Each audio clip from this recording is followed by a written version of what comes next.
Écoute bien. Imagine une plaine poussiéreuse en Grèce. Le soleil de midi tape sur ton cuir chevelu. Face à toi, un mur de bronze. 300 hommes, les muscles saillants, le regard vide de toute peur, prêts à mourir pour une idée. C'est l'image que le cinéma t'a gravée dans le crâne. Des super soldats invincibles, des machines de guerre nées pour le sacrifice. Mais voici ce que peu de gens savent.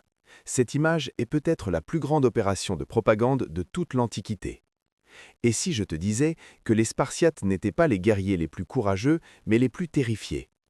Et si je te prouvais que leur armée n'était pas une force d'élite offensive, mais une police anti-émeute désespérée, prisonnière d'un système qui s'écroulait de l'intérieur? Écoute bien, car ce que l'histoire officielle ne te dit pas, c'est que le plus grand ennemi de Sparte n'était pas le Perse, c'était son propre peuple. On nous a toujours vendu Sparte comme l'utopie guerrière par excellence, un paradis de discipline où chaque nouveau-né est jeté dans un gouffre s'il n'est pas parfait. Mais c'est là que tout bascule. La réalité archéologique est bien plus nuancée et paradoxalement bien plus sombre. Sparte n'était pas une cité-État, c'était une prison à ciel ouvert. Pour comprendre pourquoi l'armée de Sparte n'était pas celle que tu crois, il faut que tu plonges avec moi dans une atmosphère de paranoïa constante. Imagine une société où pour chaque citoyen spartiate, il y a 7 serfs, les ilotes, qui ne demandent qu'une chose, te trancher la gorge pendant ton sommeil. Tu te demandes peut-être pourquoi Sparte ne partait jamais conquérir le monde au-delà des mers, parce qu'elle ne pouvait pas quitter sa propre maison sans risquer de la voir brûler. Revenons sur ce mythe de l'invincibilité. On visualise souvent la phalange spartiate comme une machine parfaitement huilée. Visuellement, c'est frappant.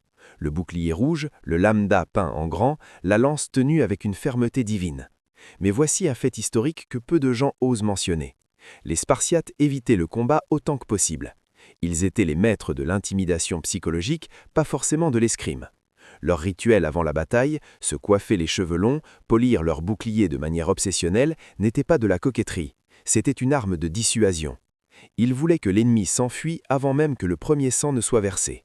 Pourquoi? Parce que Sparte n'avait pas les moyens de perdre un seul homme. Sa démographie était une catastrophe industrielle. Tu te demandes peut-être, et l'agogé, cet entraînement brutal dès l'âge de 7 ans? Écoute, c'est là que ça devient fascinant. L'agogé n'était pas un camp d'entraînement pour faire de toi un champion de MMA. C'était un processus de déshumanisation. On apprenait aux jeunes garçons à voler pour manger, mais on les battait s'ils se faisaient prendre. On les forçait à marcher pieds nus dans la neige. Mais l'objectif final n'était pas d'en faire des héros individuels. L'objectif était de briser toute velléité d'ego. Un Spartiate ne devait pas briller, il devait être une brique dans un mur. Si tu sortais du rang pour accomplir un exploit, tu étais puni. C'est l'analogie moderne de l'armée de clones. Peu importe le nom du soldat, seule la solidité du bloc compte. Mais voici ce que le cinéma oublie systématiquement, les ilotes. Imagine cette masse de gens, ces Grecs réduits à l'esclavage sur leur propre terre par Sparte. Ils sont la véritable raison de l'existence de l'armée.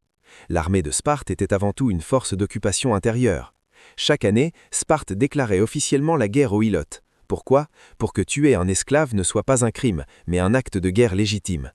On envoyait les jeunes Spartiates les plus prometteurs dans une unité appelée la cryptie, se cacher dans les campagnes avec un simple poignard. Leur mission? Assassiner les ilotes les plus forts, les plus intelligents, ceux qui pourraient mener une révolte. C'est là que le voile se déchire. Tes héros spartiates étaient, une partie de l'année, des tueurs d'esclaves opérant dans l'ombre. Parlons de la fameuse bataille des Thermopyles. On nous dit « ils se sont sacrifiés pour la liberté de Grèce ». Quelle ironie! Sparte se battait pour sa survie, pas pour la liberté. Léonidas n'était pas là pour sauver la démocratie athénienne, qu'il méprisait, mais parce qu'un oracle lui avait dit que Sparte tomberait s'il ne mourait. Et surtout, n'oublie jamais qu'ils n'étaient pas 300. Il y avait des milliers d'autres Grecs avec eux, dont des esclaves ilotes que Sparte avait traînés là-bas pour s'occuper de la logistique et mourir dans l'oubli. L'histoire officielle a effacé les noms de ces milliers de petites mains pour garder que le superlatif des 300. C'est là que ça devient vraiment fascinant. Sparte était une société de l'image. Ils ont créé ce qu'on appelle aujourd'hui le mirage spartiate. Ils n'avaient pas de mur autour de leur ville. Pourquoi? Nos hommes sont nos murs, disaient-ils. C'est une phrase magnifique pour un script de film, mais c'était un pari risqué. En réalité, Sparte vivait dans une terreur religieuse absolue. Le moindre tremblement de terre était interprété comme la colère de Poséidon contre leur traitement des esclaves. L'armée de Sparte était paralysée par la superstition. Il manquait la bataille de Marathon parce qu'ils attendaient la pleine lune pour marcher. Tu imagines? La survie de la Grèce en jeu et Sparte reste à la maison pour regarder le calendrier lunaire. Tu te demandes peut-être, mais à la fin, ils ont quand même gagné contre Athènes. Oui, mais à quel prix? Pour gagner la guerre du Péloponnèse, ces puristes de la Grèce, ces défenseurs de l'honneur, ont dû accepter l'argent de l'Empire perse, leur ennemi juré, pour construire une flotte. Ils ont vendu leur âme pour détruire leurs voisins. Et une fois la victoire acquise, Sparte s'est effondrée. Pourquoi? Parce qu'ils ne savaient rien faire d'autre que la guerre. Ils n'avaient pas d'économistes, pas d'artistes, pas de philosophes, ils étaient comme un moteur tournant à plein régime dans le vide. L'armée de Sparte n'était pas une élite de super-héros, c'était le symptôme d'une société malade, incapable d'évoluer. Leur déclin a été si brutal que quelques siècles plus tard, Sparte n'était plus qu'un parc d'attractions pour touristes romains venant voir des adolescents se faire fouetter devant la terne d'Artémis pour faire un tantique. Triste fin pour les géants de bronze. Cette machine de guerre nous force à l'humilité. Elle nous montre que la force brute et la discipline extrême ne sont rien sans une vision sociale durable. Sparte a bâti un mur de boucliers, mais a oublié de bâtir un futur. Ils étaient les prisonniers de leur propre légende. Si demain nous devions construire une société basée uniquement sur la performance militaire, nous finirions exactement comme eux, une relique poussiéreuse que l'on admire au musée, mais que personne ne voudrait habiter. Alors, la prochaine fois que tu verras une représentation de Léonidas avec ses abdos de fer, n'oublie pas le regard inquiet qu'il devait avoir en rentrant chez lui. N'oublie pas le silence pesant des campagnes de Laconie où des milliers d'esclaves attendaient que le mur se crispe. Sparte n'était pas une armée qui possédait une cité, c'était une cité qui n'était qu'une armée, condamnée à marcher sur place jusqu'à l'épuisement. Prêt à découvrir quel autre mythe de l'Antiquité cache une réalité bien moins glorieuse? Car l'histoire ne fait pas que se répéter. Elle attend que l'on éteigne les projecteurs d'Hollywood pour nous montrer ses vraies cicatrices.